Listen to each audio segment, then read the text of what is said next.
Jesús, ¿cómo estás? Buenos días, bienvenido a Momentum. ¿Qué tal, mi querido Alberto? Te mando un fuerte abrazo, por supuesto. ¿Cómo andas? Pues aquí, pues hablando y hablando, me hubieras dicho por ahí, aunque sea así, ya estoy aquí, levantar la mano, porque si no me sigo. No, pues muy interesante lo que estabas planteando, mi querido Alberto, y coincido totalmente contigo. Mientras la migración se siga tratando de forma criminal, por decirlo de esta manera, dándole ese tono de delito, difícilmente vamos a poder resolverlo en cualquiera de sus etapas. Es un problema que tiene, por supuesto, su origen en los países como Centroamérica, de África, en fin, México y demás, pero que es producto de la violencia, que es producto de la pobreza. La gente no deja su lugar, no deja su terruño, como dirían los abuelos, solamente por hacerlo. Lo dejas por mejorar tus condiciones de vida, lo dejas obligado, obligada, precisamente. Te escuchaba con mucha atención en el tema de Honduras. Tú recuerdas que Joaquín el Chapo Guzmán, que los Zetas tuvieron una fuerte presencia en Honduras, un país totalmente afectado por el crimen organizado, gobernado por el crimen organizado, con instituciones sumamente débiles y que provocó precisamente una migración muy importante. Tú platicabas con los hondureños, con las hondureñas, y te lo decían, que salían huyendo de las pandillas, o sea, de las pandillas que ya se habían apropiado de muchos territorios y que por lo tanto o se iban o perdían la vida o se tenían que integrar a este tipo de grupos, y ellos señalaban abiertamente al cártel de los Zetas y al cártel de Sinaloa, la facción de Joaquín el Chapo Guzmán. Y ahí le vamos rascando y nos topamos con eso, con gobiernos locales que no cumplen con su tarea, que no cumplen con su responsabilidad también, por supuesto, pero si le vamos escalando, pues nos vamos dando cuenta que hay un responsable muy grande en todo esto, que es Estados Unidos. Estados Unidos, que juega un papel predominante en el tema migratorio, no solamente como país destino, sino también como el origen de muchas de estas causas, del narcotráfico, de la pobreza, de la corrupción, de imponer sus intereses en países de Centroamérica, y que no se ha involucrado junto con Canadá como debería de hacerlo, por esta doble moral que existe en Estados Unidos, que por un lado pateas a los migrantes, pateas a los centroamericanos, pero por el otro, grandes empresas son los que los emplean, ¿no?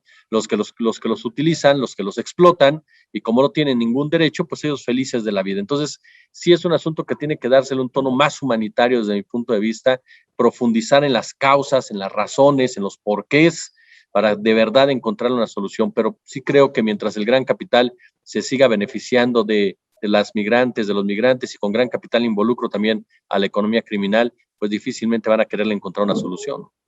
El capital, mi querido Jesús, y también los intereses geopolíticos. Así Ahora es. que mencionabas a Honduras y el tema de lo que platicaba también yo hace un ratillo sobre la presencia de los carteles mexicanos, no hay que olvidar en dónde se escondió, por ejemplo, vamos a irnos muy atrás, si te parece. Vamos a ir hacia los años 80. Se me va el nombre de este personaje. Ay, se me fue. Bueno, vamos un poquito más adelante, ahorita me acuerdo. En los años 90, ¿en dónde se escondió Joaquín el Chapo Guzmán? Después de que hubo este intento de asesinarlo por parte de los hermanos Arellano Félix en 1993, y que pues a él fue cuando se dio a conocer que él existía, el Chapo Guzmán. Yes. Tú recuerdas, se fue a refugiar a Guatemala, donde Yes. tenía socios. De ahí fue la primera captura, la primera vez que lo atraparon. ¿Recuerdas? Que lo entregaron del gobierno de Yes. Guatemala. Uh-huh. Incluso hay una anécdota que cuenta Jorge Carrillo Lea, que estaba al frente precisamente del combate al narco en esa época, formaba parte de ese grupo, y que incluso, si no mal recuerdo, lo recupera Anabel Hernández en Los Señores del Narco, en donde cuando detienen al Chapo Guzmán en Guatemala, lo entregan supuestamente amordazado en una camioneta, lo llevan a la frontera y se lo dan a Carrillo Lea. Y quien estaba al frente de la policía de Guatemala le dice a Carrillo Lea, pues ahí está el peligrosísimo Chapo Guzmán, ¿no?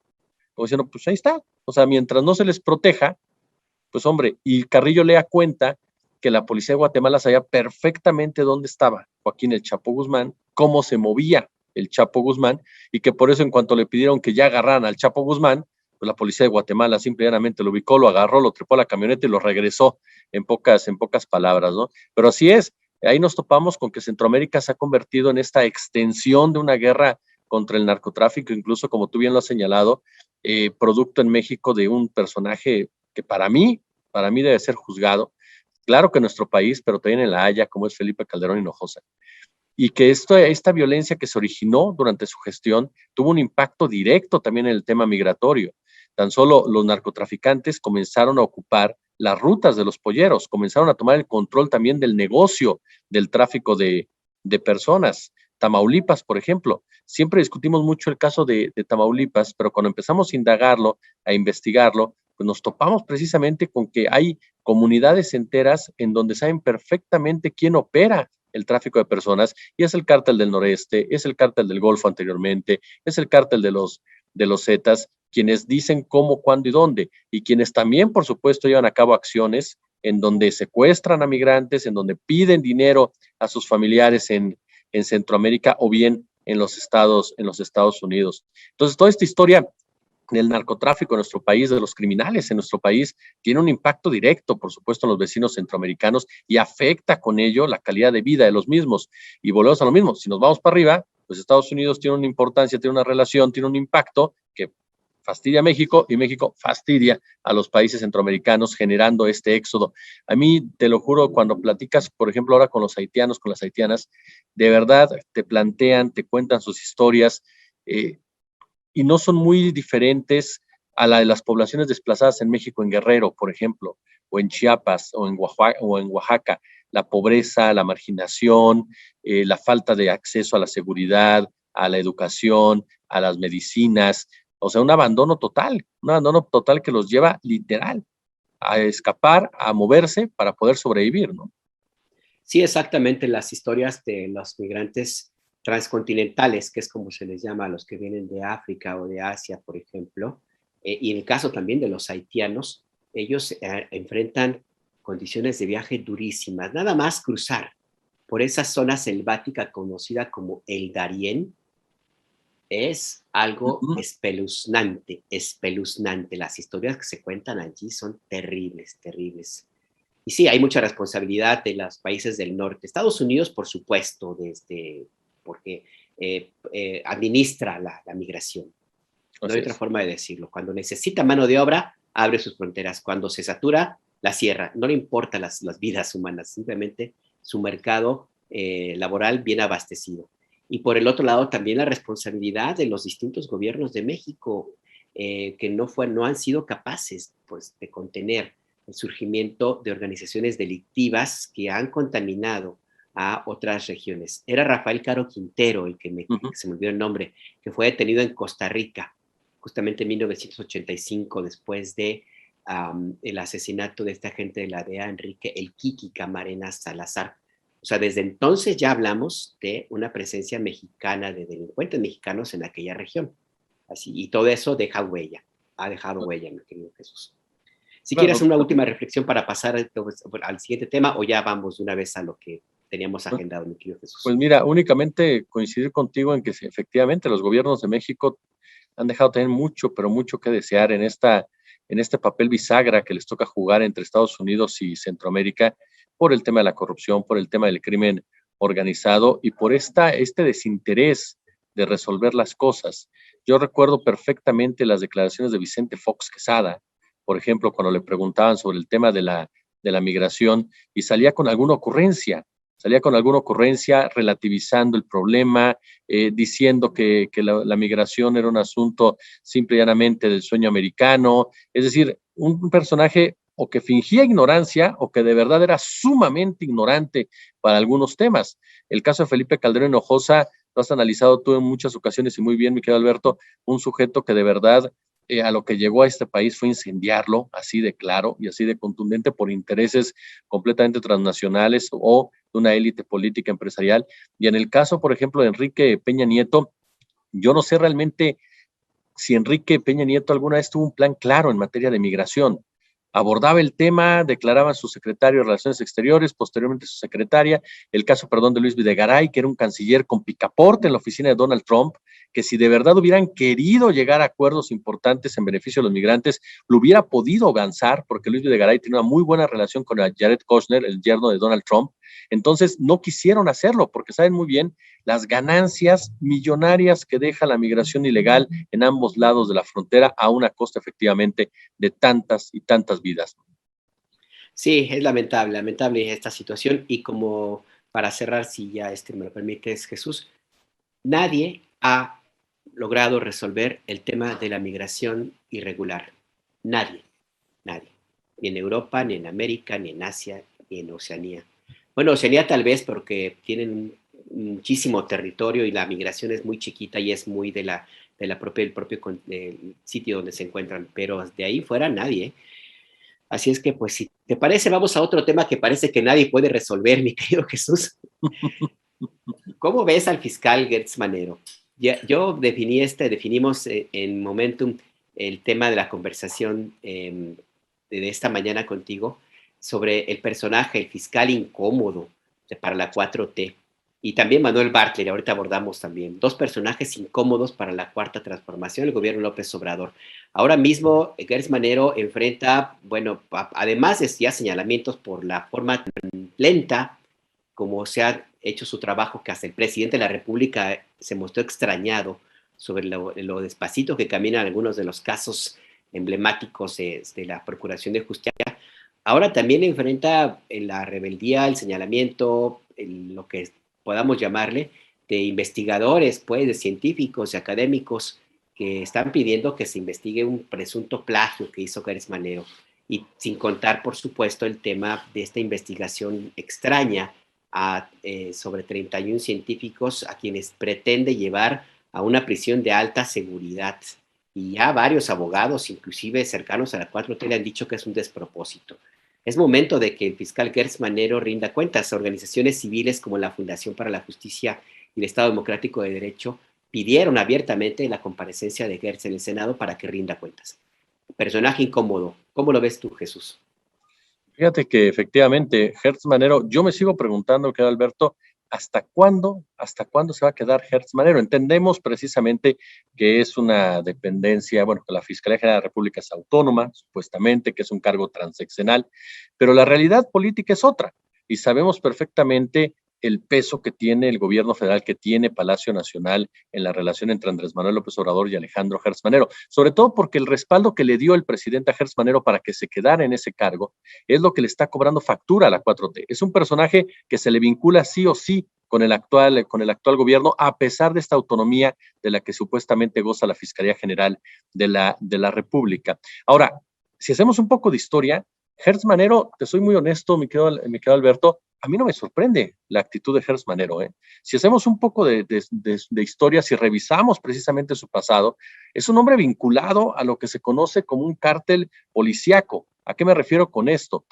Todo este grupo de policías que se forjaron en México bajo el amparo de la Dirección Federal de Seguridad, con Fernando Gutiérrez Barrios, con el propio Zorrilla, con el Negro Durazo, podemos ir repitiendo 10, 20, 30 nombres, y todos ellos son parte de esta formación policíaca en donde lo último que importa es la aplicación del Estado de Derecho. Lo que importa a final de cuentas es defender intereses tanto personales como de ciertas élites políticas o ciertas élites empresariales, pero no aplicar la justicia, sino aplicar la ley a su conveniencia. Gertz Manero pues fue parte de esta operación Cóndor, ahorita que recordábamos los años 80, 70 y demás. Gertz Manero fue parte de la operación Cóndor, esta operación que supuestamente buscaba erradicar el narcotráfico en México a raíz de los ordenamientos, de los señalamientos de Estados Unidos, y que llevó a cabo la famosa fumigación en contra de los plantíos de campesinos, que no tocó ni con el pétalo una rosa los verdaderos intereses de los narcos, sino que simplemente afectó a los que menos tenían. Es un hombre que desde esa época tiene señalamientos de tortura, tiene señalamientos de detenciones arbitrarias. Posteriormente, si nos vamos un poco más para acá, el gobierno de Vicente Fox Quesada como secretario de Seguridad Pública, él argumenta que acababa de llegar, por favor, se le fugó Joaquín el Chapo Guzmán y no se le fugó en un carrito, aunque esa sea la versión oficial. Se le fugó repartiendo mucho dinero, ya estaba ahí Damaso López, quien era jefe de custodios y quien ya era gente de Joaquín el Chapo Guzmán, y desde esa época todos sabíamos que en Puente Grande mandaba el Chapo, mandaba el Texas y mandaba el Güero Palma. Y el Chapo manejaba la cárcel como él quería. No se salía porque no le habían dado autorización para hacerlo.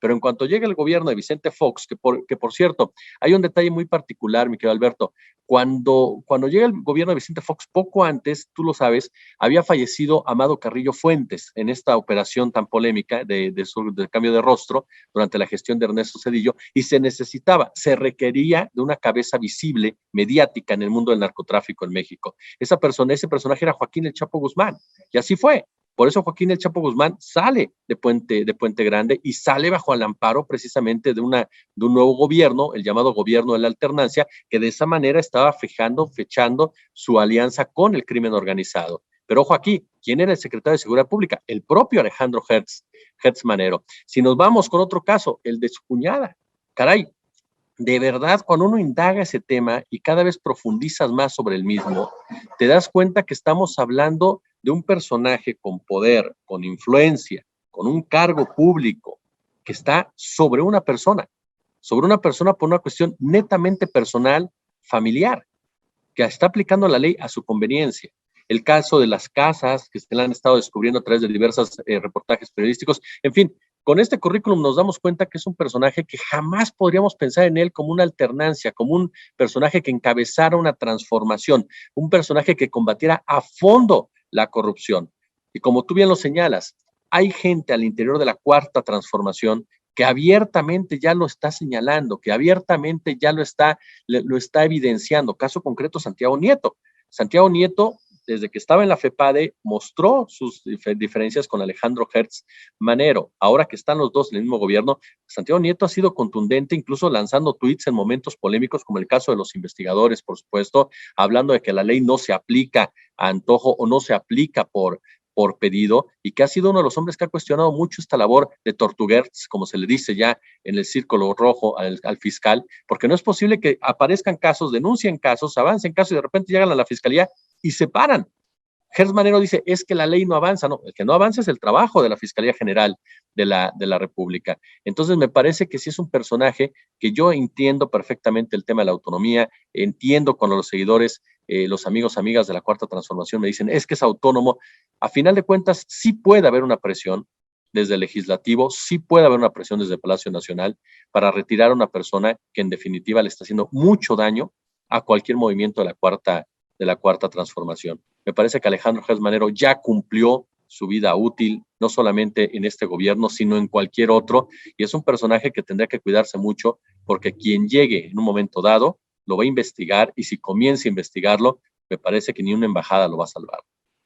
Fíjate que no sabía ese dato de Hertz Manero en la Operación Cóndor, que fue bastante polémica. En su momento también pasó desapercibido como parte de la historia de la delincuencia organizada en México. No hay que olvidar que la Operación Cóndor fue impuesta por Estados Unidos, que de pronto se dio cuenta, creo que fue Nixon fue el que se dio cuenta de que llegaban cada vez más combatientes de las guerras en Corea y luego en Vietnam, y que llegaban con un problema durísimo de adicciones en las cuales el mismo gobierno de Estados Unidos había inducido para poderlos mantener en combate con la morfina y con opiáceos y otra cantidad importantísima de sustancias tóxicas. Y una parte de esas sustancias pues, provenían del Triángulo Dorado de México, de esa zona montañosa entre Chihuahua, Durango y Sinaloa, porque la fuente de abastecimiento que tenía Estados Unidos pues era la zona que estaba en combate, en conflicto justamente.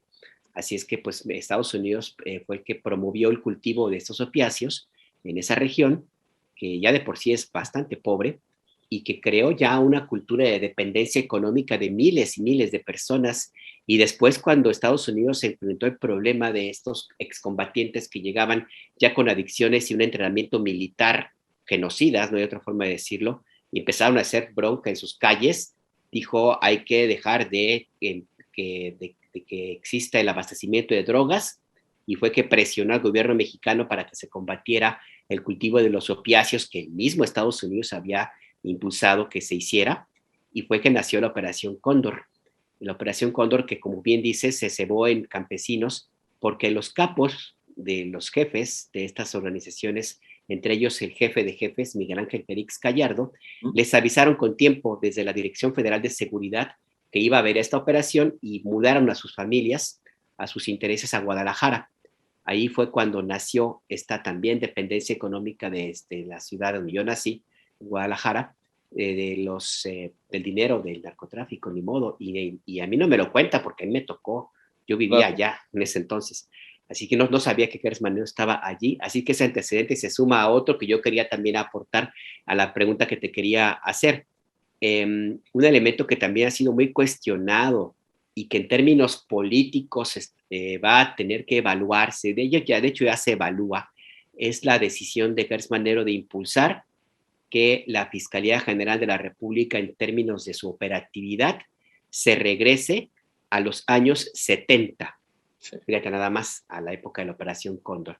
Me refiero a la modificación a la ley orgánica de la Fiscalía General para sacarla a la Fiscalía de toda participación en, por ejemplo, la búsqueda de personas en una crisis humanitaria que tiene México y que gracias a Gers Manero pues simplemente ya está eximida la Fiscalía General de tener una participación activa en este punto. ¿Tú crees que el costo político para el presidente López Obrador, porque ese es para el presidente López Obrador, esté siendo cada vez más alto? Porque el presidente López Obrador, una de sus banderas es que respeta los derechos humanos, pero con un personaje que promueve este tipo de cosas, de temas, pues como que va muy en contradicción con el discurso original del presidente. Está siendo más caro cada vez Gers Manero para la imagen, figura y propósitos de López Obrador. Jesús. Totalmente, totalmente, mi querido Alberto. Cuando se anunció a Gers Manero como el fiscal general de la República, como el personaje clave precisamente para aterrizar una de las grandes propuestas de Andrés Manuel López Obrador. Y yo creo que la bandera principal de Morena y del propio López Obradorismo, que es el combate a la corrupción, que incluso fue lo que le granjeó muchas simpatías a la hora presidente, que fue algo, además de su proyecto social, programa social, algo que de verdad la gente en México ha pedido, ha exigido, es ese combate a la corrupción. Sobre todo cuando veníamos de un gobierno en donde de verdad lo que gobernaba era simplemente la corruptocracia. Estábamos en un régimen en donde se institucionalizó la tranza, por decirlo de manera coloquial, con un presidente que compra una casa enorme, que después resulta que la esposa fue la que la compró con años de telenovelas, con un secretario de Hacienda, después canciller, que también tenía su casa en Malinalco, un ahora senador, que era secretario de Gobernación, que también tenía sus propiedades, y por ahí le vamos rascando lo que pasaba con la Secretaría de Comunicaciones y Transportes, en fin, con este Ruiz Esparza, que en paz descanse, pero la realidad es que veníamos de un sexenio totalmente corrupto, un sexenio que ha sido calificado uno de los peores en la historia de nuestro país. Y eso ya es hablar con palabras mayores, sobre todo cuando nos referimos a la corrupción.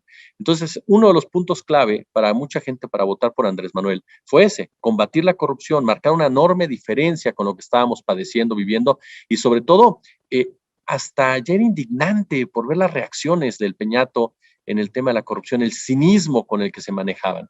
Aparece Gers Manero como el fiscal general de la República y comienzan entonces a prenderse los focos rojos. Yo platiqué con varios analistas en materia de derechos humanos, con varios abogados, abogadas, defensores de la justicia transicional, defensores, por supuesto, de las libertades, quienes han estado luchando en materia de los desaparecidos, con las buscadoras, en fin. Y todos ellos me dijeron, tenemos muchísimas dudas por la llegada de Gers Manero, por la presencia de Alejandro Gers Manero. De entrada, porque es un hombre de la vieja guardia. Y este tipo de medidas, mi querido Alberto, como la que acabas de mencionar, lo confirma. Un hombre que ve la justicia o aplica la ley, más bien dicho, o ve la ley para sus propios intereses, para que nadie sepa lo que está haciendo y cómo lo está haciendo. Una formación, insisto, que viene directamente del propio Gutiérrez Barrios, que tenía esos tremendos y terroríficos sótanos, ¿no? En la Dirección Federal de Seguridad, donde pasaba absolutamente de todo. Y que, ojo, Gers Manero fue parte de la Procuraduría General de la República durante la guerra sucia de este país, cuando estaba la guerra sucia en pleno, cuando el propio Gutiérrez Barrios instrumentó acciones en contra de diversos movimientos sociales, como bien lo señalabas, en Guerrero, en Chiapas, en el norte de la República, aquí mismo en la capital, en la Ciudad de México. Gers Manero era parte de todo ese grupo policíaco. Entonces, pedirle a un hombre que fue forjado con esa mirada, con esa mentalidad en donde los derechos humanos no existen, en donde la protesta social se debe de criminalizar, en donde la corrupción, el crimen organizado son parte de un sistema, pues pedirle que actúe diferente me parece de verdad una carta a Santa Cruz. Entonces, para mí, sinceramente, sí es un costo político el que ya está teniendo el gobierno de la República. Cierto, Andrés Manuel López Obrador es un presidente que cuenta con mucha simpatía popular. Hace poco salió un estudio, incluso un medio extranjero, no recuerdo ahorita su nombre, que abiertamente lo ubicaba como el segundo presidente con más popularidad. El Financial Times, creo. Efectivamente, que no ha sido muy halagador con Andrés Manuel, ha sido muy crítico en muchos aspectos, y él reconocía la popularidad de Andrés Manuel, pero sí me parece que le está generando un conflicto más allá de sus simpatizantes, le está generando un conflicto con organizaciones civiles que sí están trabajando, con colectivos, con colectivas, con defensores de derechos humanos, con todo ese grupo que fue muy importante para que Andrés Manuel López Obrador llegara al poder y que sobre todo le da seriedad a su lucha en contra de la corrupción, le da certidumbre a su lucha en contra precisamente de la violencia y a favor de los derechos humanos. Y que vemos a gente como Carla Quintana, como el propio Alejandro Encinas, que tan solo ayer, Alejandro Encinas, la Comisión Especial para Víctimas, lanzó un comunicado durísimo después del caso de este joven José Eduardo en Mérida, en donde resulta que se murió de neumonía, ¿no? Cuando todo el mundo vimos en el video cómo lo tiraron, cómo lo sometieron, cómo le dieron una atención médica, que es obviamente que al muchacho lo maltrataron por ser homosexual, y de repente, incluso hay versiones de que lo violaron, incluso, y resulta que se murió de neumonía, ¿no? Para la Fiscalía General de la República. Es decir, ese es el comportamiento de Gertz Manero, esa es la forma de ver las cosas de Gertz Manero. A ese nivel puede llegar, a ese nivel de decir, sí, todos vimos que lo torturaron, lo golpearon, lo hicieron, pero ¿qué creen? Le dio gripa y se murió en el separo. Perdón por la persona que fallece, pero es que de verdad es algo atónito, es algo, perdón, que te deja atónito, que te lleva a la indignación, pero ese es Gertz Manero y ese tipo de cosas que ya provocan molestia al interior de la 4T, es algo que el presidente de la República tiene que evaluar muy a fondo, aun y cuando en cada conferencia él ha dicho yo confío en el fiscal. La realidad es que me parece que el propio Andrés Manuel López Obrador, su gente cercana, comienzan ya a darse cuenta que les está quitando credibilidad, que es, ojo, fundamental en todo esto. Credibilidad al gobierno de la 4T, mantener ahí a Alejandro Gertz Manero. Y es que el argumento del presidente López Obrador es que se trata de un fiscal autónomo, lo cual pues es muy respetable su posición. Pero no hay que ser naivos, no hay que ser inocentes. Vamos, Claro. El fiscal sí puede actuar y actúa de hecho de una manera autónoma, pero en términos políticos siempre hay formas de establecer medidas de comunicación o por lo menos de enviar los mensajes adecuados. Y Gertz Manero forma parte de un proyecto político mayor, inclusive al presidente de la República, que es la transformación de este país. Digo, por eso está participando allí. Otra cosa, o al menos eso yo esperaría que lo tuviera claro, ¿no? Entonces, pues tendría que hacerse una evaluación del costo que significa el desempeño que tiene tan cuestionable un fiscal de estas características, que como bien señalas, si recuerdas, Jesús, pues no puede o no debería tener este tipo de mediciones o al menos causar esta impresión de aplicar o pretender aplicar la ley a contentillo y peor aún, que pretendiera aplicar la ley como una especie de revancha personal, como el caso familiar, el caso de la familia Jenkins, el caso de la Universidad de Puebla, por ejemplo, el caso de los científicos que como bien recuerdan en el chat, pues es cierto, son científicos que han hecho un uso muy inadecuado de recursos públicos y por eso se les investiga. Nadie dice que sean blancas palomas.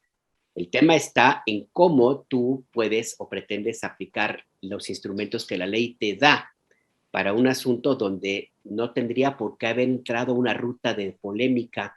Si tú ves que la oposición está en la búsqueda del mínimo detalle para tratar de causar ruido y de crear infodemia, hombre, pues sí, investígalos como debe ser, porque es cierto, utilizaron malos recursos, eran privilegiados, es cierto, son recursos fiscales que tienen que rendirse cuentas sobre ellos, aplica la ley, pero no pretendas llevarlos a Almoloya cuando la ley te dice que no tienen que ir a Almoloya.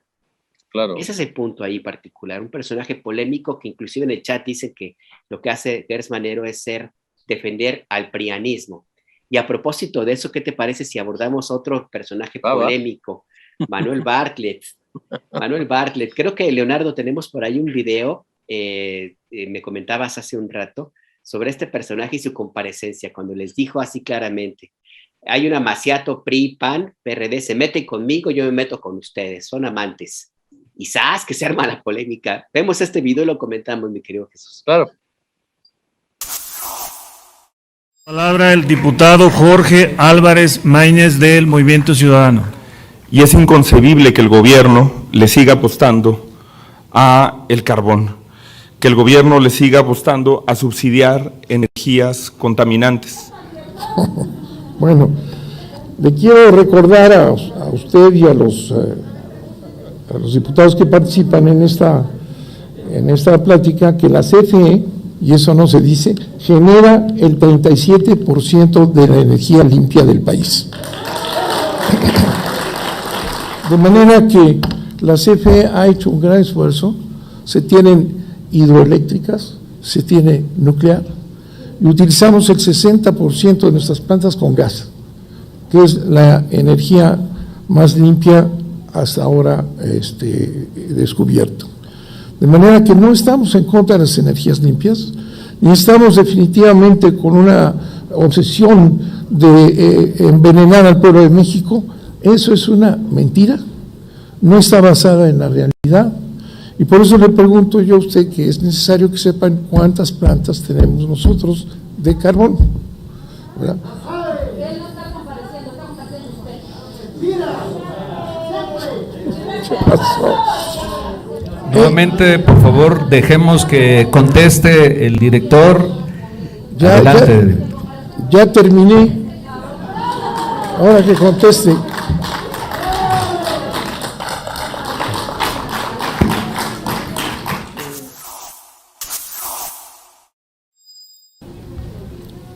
Todas esas cifras que usted da, no sé de dónde las saca. Se ha desatado una campaña sin fundamento, diciendo que vamos a tener que pagar miles de millones, que nos van a llevar a los tratados internacionales, y no sé de dónde lo sacan. Es una invención, hombre. No es, lo que está pidiendo el diputado es falso, para empezar. ¿Qué estamos haciendo en el gobierno? Pues estamos trabajando para que el sistema eléctrico nacional no esté en manos de intereses privados y no esté convertido en un saqueo a México y a la empresa pública. Eso es lo que estamos haciendo, ¿verdad? Si me pica un poquito, ¿verdad?, como están jugando con mi biografía, voy a ser un poco grosero, porque me siento un poco como legislador, y yo he sido más legislador que ustedes muchos años. Miren, la caída del sistema, ¿verdad?, fue un amaciato entre el PAN y Salinas de Gortari. Ustedes, claro, así fue, un amaciato entre Salinas de Gortari. La asamblea, por favor.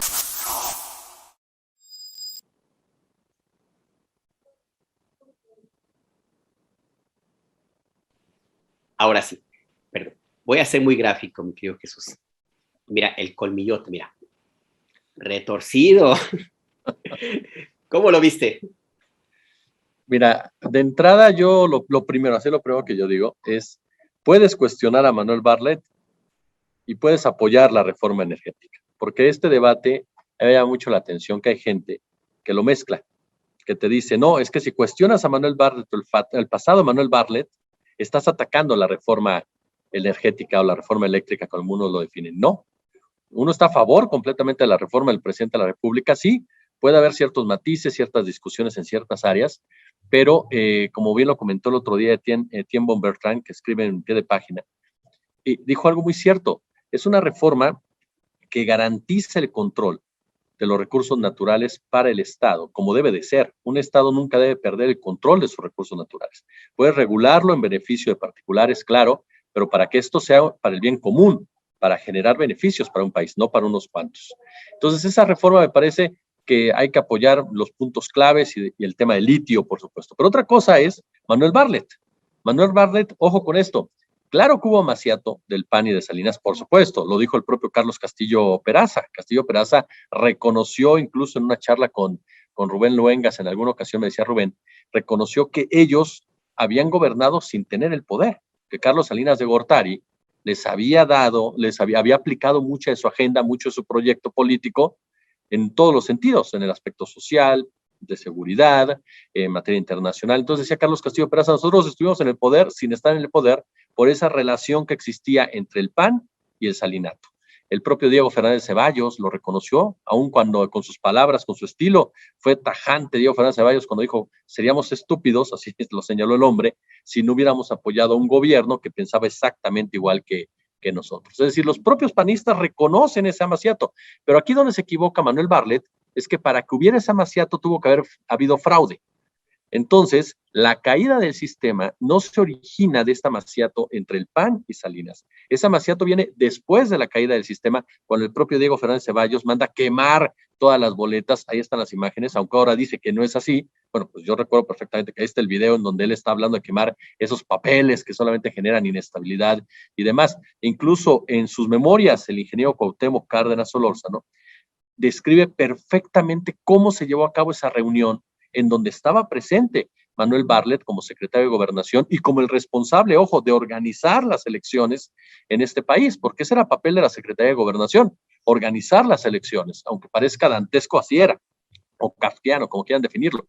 Aquí el punto es que el propio ingeniero Cárdenas lo reconoce. Bartlett llevaba el control de la reunión, llevaba el control del tema, sabía lo que estaba ocurriendo y fue el que tomó las decisiones en todos los sentidos. Entonces, Manuel Bartlett no puede lavarse la cara ahora, nada más por estar al frente de la Comisión Federal de Electricidad. Hay personas que consideran que está haciendo un buen trabajo, que es muy buen abogado, que es un hombre rudo, que sabe tratarse con las empresas, que ojo, ya le corrigieron la plana, no hay que olvidarlo. Salió a decir algo en contra de las empresas y de inmediato los propios integrantes del gobierno federal dijeron, no va por ahí. La propia Rocío Nale dijo, no estamos hablando de eso, ni nos estamos confrontando con la iniciativa privada.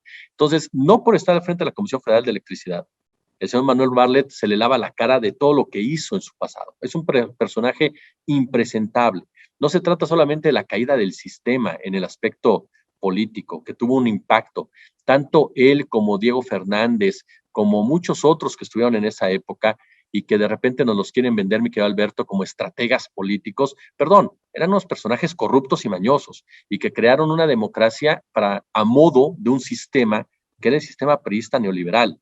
Así fue Manuel Bartlett y así como otros el propio Diego Fernández de Ceballos. Tal es el caso que después fue secretario de Educación Pública y posteriormente gobernador de Puebla. Pero además, no solamente es la caída del sistema, mi querido Alberto, hablamos de un personaje involucrado directamente con lo que mencionábamos hace un momento, el ataque a los derechos humanos, desaparición de personas. O ya se nos olvidó el caso de Manuel Buendía. ¿Quién fue el que ordenó la muerte de Manuel Buendía cuando la Dirección Federal de Seguridad recibía las órdenes directas de la Secretaría de Gobernación? Hace poco platicábamos con Cuello Trejo, el llamado fiscal de hierro, y él decía que Zorrilla, que era su compadre, abiertamente le dijo, yo no fui el que mató a Buendía, sé quién fue, pero no lo voy a decir. ¿De quién recibía órdenes Zorrilla? ¿Quién podía darle órdenes a Zorrilla? No iba a ser cualquiera, mi querido Alberto. Obviamente que ahí Manuel Bartlett no ha explicado a fondo su papel en el caso de Manuel Buendía, no ha explicado su papel tampoco en el caso de Enrique Kiki Camarena, no ha dejado en claro qué papel fungió él como un poderoso secretario de Gobernación, porque de repente también eso se nos olvida. La Secretaría de Gobernación durante mucho tiempo era gestionada por personajes de mucho peso político, que tenían capacidad de operación, y más en un gobierno en donde el presidente, que era Miguel de la Madrid, pues era un personaje sumamente gris, cuestionado a través de los años por una debilidad de carácter y que depositaba en Manuel Bartlett muchas de las decisiones de política interior que tenían una repercusión directa y que tenían que ver con represión, que tenían que ver con acallar las voces opositoras, porque cuántos opositores políticamente hablando en diferentes estados de la República no fueron acallados por la propia Secretaría de Gobernación, no fueron reprimidos por un hombre que hoy se llama demócrata, que hoy efectivamente dice con mucho orgullo, yo he sido legislador mucho tiempo, claro, ha vivido del sistema durante muchísimo tiempo, y yo siempre he definido algo, Manuel Bartlett es un excelente operador político, con todo lo que esto significa. ¿A qué me refiero?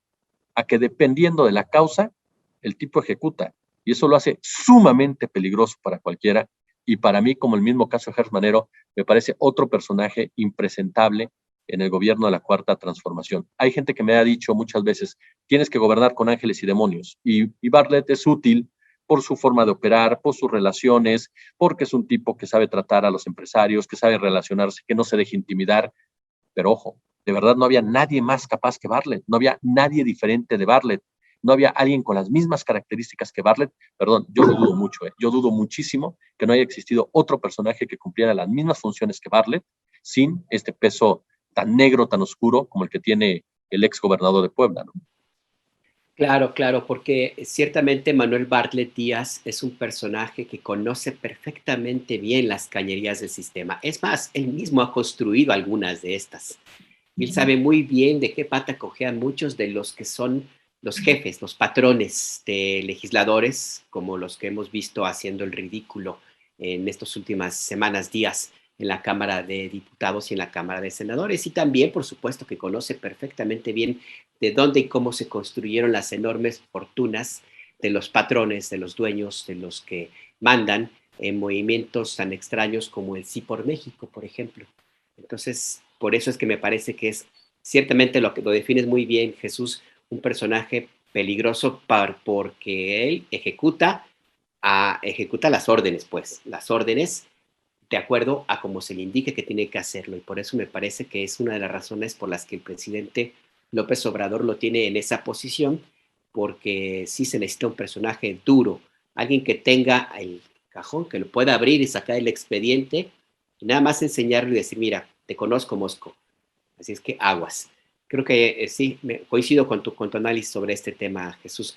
Y si te parece, para los últimos minutos que nos quedan, porque vamos un poco ya retrasados con la siguiente entrevista, que quiero pedir tu reflexión, Jesús Escobar Tobar, director editorial de La Octava, sobre este otro asunto que esta semana salió a colación por un reportaje, una entrevista que hizo Laura Sánchez Ley, esta extraordinaria periodista, a propósito del caso Mario Aburto.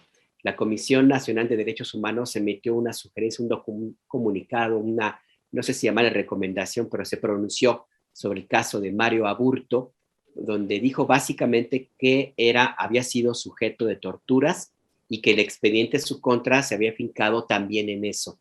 El tema se salió a la luz pública en la conferencia de prensa matutina esta misma semana, creo que ayer mismo fue que se comentó, y pues después de que el presidente López Obrador dijo que Mario Aburto iba a ser protegido si contaba lo que él no había querido revelar en estos años de prisión, la Comisión Nacional pues se desdijo y bueno, ya es otro punto a analizar en su momento.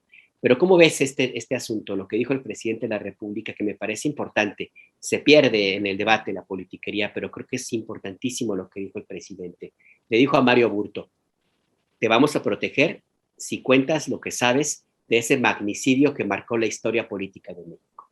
¿Cuál es tu visión, Jesús? Fíjate que hay un libro efectivamente de Laura Sánchez Ley, que coincido contigo, una de las mejores periodistas de investigación que hay en México en este momento, y que ha estudiado muy a fondo el tema de Aburto, y en donde desde esa época ella consigna las torturas, la forma en cómo fue tratada, la familia, cómo trataron al papá, a la ahora exnovia, a la mamá, en fin, la manera como fue Aburto incomunicado incluso. De verdad, yo creo que, y lo digo con todo respeto para quien así lo crea, debemos de tener un problema muy serio, muy, muy serio, si nos comemos esa versión de que Mario Aburto es el único responsable del asesinato del candidato presidencial del poderoso PRI, del PRI en el poder, del PRI de Carlos Salinas de Gortari. O sea, creer que un hombre, un solo hombre, fue capaz de disparar en contra de ese candidato y vamos a creerlo todo, perdón, eso sinceramente es como creer en Narnia, eso es imposible. Mario Aburto, por supuesto, simple y llanamente fue un chivo expiatorio. Ni siquiera yo estoy convencido que haya disparado en alguna ocasión. Mucho se ha hablado de que sí había otros aburtos. Lo cierto es que quien está detrás del asesinato de Luis Donaldo Colosio era el propio poder. El poder que a final de cuentas no quería que Colosio llegara a la presidencia de la República. ¿Por qué razón? Caray, es ahí donde tenemos dudas, donde hay debate, que si era mejor, que si había roto con Carlos Salinas, que si había roto con el poder económico, que si tenía enfrentamientos con el poder criminal. Lo cierto es que no querían que Luis Donaldo Colosio llegara. A nadie de los integrantes del poderes fácticos de este país le convenía que Colosio llegara precisamente al poder. Fue el mismo sistema que creó a Colosio el que decidió asesinarlo, en pocas palabras. Y Mario Aburto es eso, Mario Aburto es un chivo expiatorio, un hombre que está ahí adentro encarcelado y que sabe precisamente que si él habla, si él dice lo que sabe, si él denuncia lo que hay, pues difícilmente va a salir con vida. De ahí la trascendencia de las palabras del presidente de la República, Andrés Manuel López Obrador, al decir, te voy a proteger, pero dame argumentos, dame datos, dame documentos para que yo pueda ir en contra de los verdaderos responsables de este magnicidio, que coincido contigo, fue el inicio de la espiral de violencia que hoy por hoy seguimos padeciendo. Hay muchas denuncias incluso de cómo fue tratado el propio Mario Aburto. Yo estoy convencido de que si no hubiera existido, y eso incluso lo consigna también Laura, no hubiera existido la presencia de gente de los derechos humanos cuando fue detenido, Mario Aburto hoy estaría muerto. Cuando cuentan precisamente el momento en que bajan uno de los defensores de derechos humanos y descubre a uno de los agentes ya con la bolsa del clásico de bolsa de plástico en la cara de Mario Aburto, ahogándolo, pegándole, y de plano le dice, ¿qué está usted haciendo? Le dice, no, pues estoy aquí sacándole declaraciones, o sea, por favor, estaba solo y era capaz de llegar hasta las últimas consecuencias, según la denuncia de la propia integrantes de los derechos humanos. Mario Aburto no hubiera salido vivo de esas instalaciones policíacas en Tijuana si no se hubiera precisamente presentado esa situación fortuita de que lo descubrieran a esta gente maltratándolo. Entonces, Aburto sabe perfectamente qué fue lo que pasó, por lo menos sabe quién le dio la orden de estar ahí, sabe cómo operaron a su alrededor, y ojalá de verdad se decidiera hablar, ojalá de verdad la presidencia de la República lo proteja, porque sin duda alguna merecemos saber como mexicanas, como mexicanos, qué fue lo que pasó ese día en Lomas Taurinas, quién mató a Colosio, aun y cuando muchos podemos señalar, o muchos podemos imaginarnos, o muchos por la simple lógica, como lo decíamos al principio, sabemos que fue un sistema como tal, y quienes encabezaban ese sistema, el propio Salinas, el propio Córdoba, Montoya y demás. Lo cierto es que necesitan pruebas contundentes para castigar un punto clave en lo que hoy seguimos padeciendo como país, que es la violencia criminal en toda la extensión de estas dos palabras, mi querido Alberto, ¿no? Así es, 1994 es un año emblemático porque a partir de ahí empezó una época de violencia en México. En ese entonces fue violencia política porque fue asesinado Luis Donaldo Colosio y meses después Ruiz Massieu, que fue gobernador de Guerrero, era un personaje cercano también, era cuñado, pues excuñado de los Salinas de Gortari, y que iba a ser el coordinador de la fracción parlamentaria del PRI en la Cámara de Diputados. Bueno, fue asesinado el 28 de septiembre de 1994 también. A partir de ese momento empezó, insisto, una oleada, como bien recuerdas, de violencia política, que después fue violencia ya delincuencial, combinada con violencia política, que no ha podido parar, no ha parado desde entonces. Así es que por eso es importante saber qué pasó esa tarde en Lomas Taurinas, Tijuana, en 1994, ese 23 de marzo. Y por eso es importante, y por eso también quería que lo platicáramos, aunque sea brevemente, Jesús, lo que dijo el presidente de la República, porque no es menor. No es menor lo que dijo. Bien lo recuerdas, lo señalas muy puntualmente. Si Mario Aburto sale, no va a sobrevivir, porque hay intereses en que no sobreviva. Y por eso lo que dijo el presidente es muy puntual. Te vamos a proteger, pero dinos qué pasó. Así es que, ni modo, pues es un tema que no nos da tiempo para seguirlo profundizando, se nos acabó, mi querido Jesús. Te quiero agradecer que hayas participado de esta conversación. No, hombre, muchísimas gracias, Alberto. Ya sabes que yo encantado, y aquí nos vemos el próximo viernes, y me saludas al señor Ernesto Zedillo, señor Ernesto Ledesma. Sí, caramba, si el señor Ernesto Zedillo, qué bárbaro, aquella última vez fue, híjole. Pero seguramente ya está Ernesto ahorita, ya después reposando sus huevos motuleños, su buena taza de café, un chocolatito, un pan por ahí muy rico con queso de Ocosingo, qué bárbaro, frijolitos negros. Híjole, se me hace agua la boca, mi querido Jesús.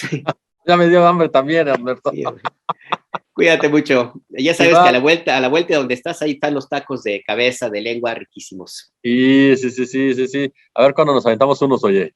Órale, sería bueno. Ya programemos esa visita punitiva. Ya estás. Abrazo. Cuídate, Hasta luego, igual, otro abrazo.